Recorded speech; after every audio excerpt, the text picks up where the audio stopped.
इथे श्री संत ज्ञानेश्वरांचं आपण उदाहरण घेऊया. 750 वर्षापूर्वी ज्ञानेश्वरांनी गीतेवर काव्य निबंध लिहून सामान्य लोकांना गीता सांगण्याची तीव्र इच्छा त्यांना का झाली असेल? कारण त्या काळी संन्यास आणि त्याग या दोघांमधला फरकच त्यावेळच्या शास्त्र जाणणाऱ्या पंडितांना कळला नव्हता.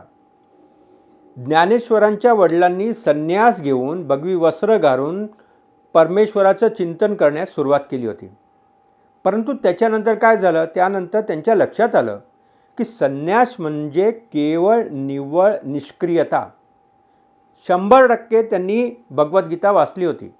भगवद्गीतेचंच संस्कार ज्ञानेश्वराच्या वडिलांनी ज्ञानेश्वरांवर केले असणार. त्यांच्या वडिलांना असं वाटलं की संन्यास घेऊन मला लोकांचं आणि स्वतःच्या परिवाराचं सुद्धा कल्याण करता येणार नाही, म्हणून त्यांनी संन्यास सोडून दिला आणि ते पुन्हा गृहस्थाश्रम त्यांनी पत्करला. परंतु ते संसारी झाले.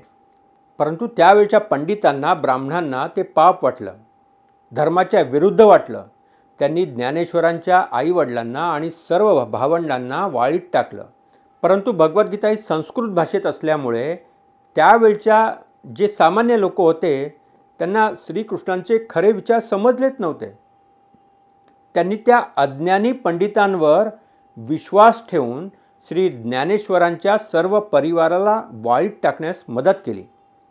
ज्ञानेश्वरांनी भगवद्गीता जेव्हा त्यांनी वाचली तेव्हा त्यांच्या लक्षात आलं की श्रीकृष्णाने संन्यासाला खऱ्या त्यागापेक्षा कनिष्ठ समजलं आहे.